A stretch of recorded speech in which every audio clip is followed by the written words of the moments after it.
An estimated 36 million American families have begun receiving advanced child tax credit payments of either $250 to $300 per child per month.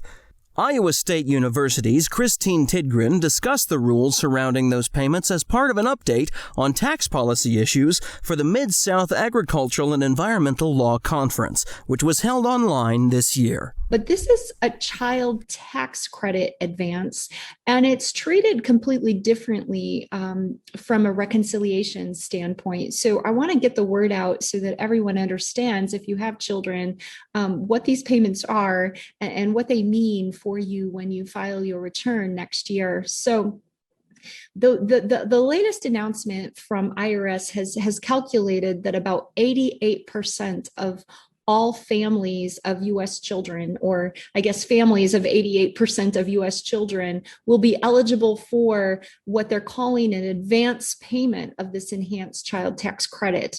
And so the tax credit, since the Tax Cuts and Jobs Act, we've had a $2,000 credit per child under the age of 17. That has been the law. The American Rescue Plan Act came out and said, okay, we're going to expand the credit for 2021. We're going to increase that credit from $2,000 to $3,000 per child.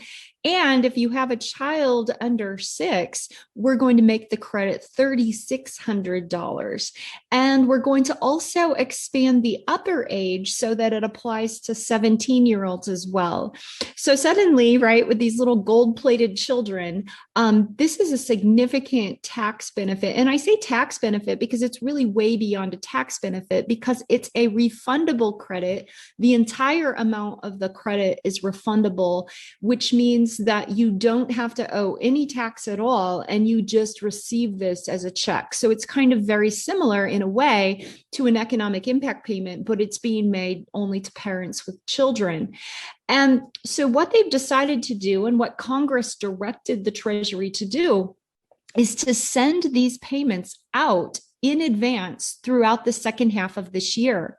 So starting July 15, there will be monthly deposits in the bank accounts of parents of children who qualify for this credit.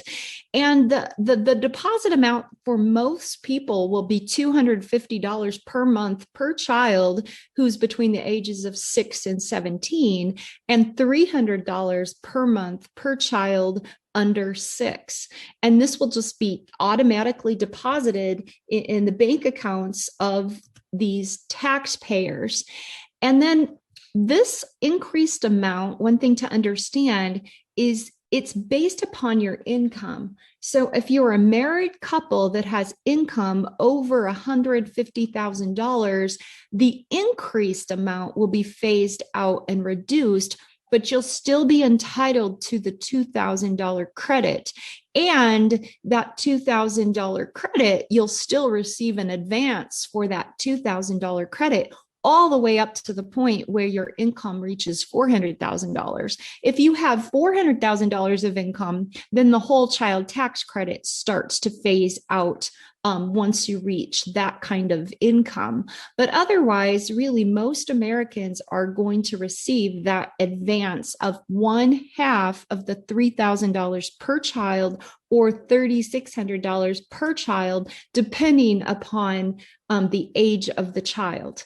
Now, the latest announcement that we received put a little more detail into this process, and it said that there's actually 36 million families who will likely be getting these deposits starting in July.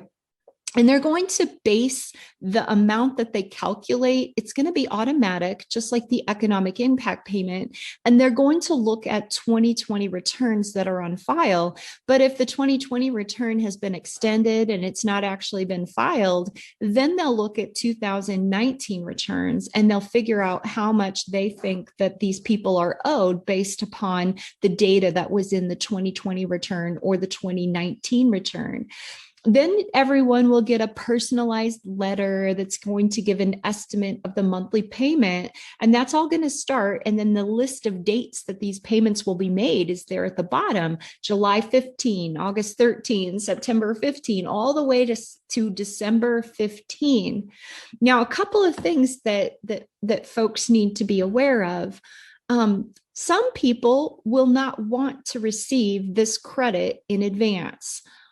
Well, why would that be? Well, maybe your income is right at one of those thresholds where the amount of the credit that IRS will be calculating for you is more than what it actually will be at the time that you file your return. In that case, you might be overpaid. You don't want to be overpaid, because we're going to talk in a minute about the fact that this is not like the economic impact payment.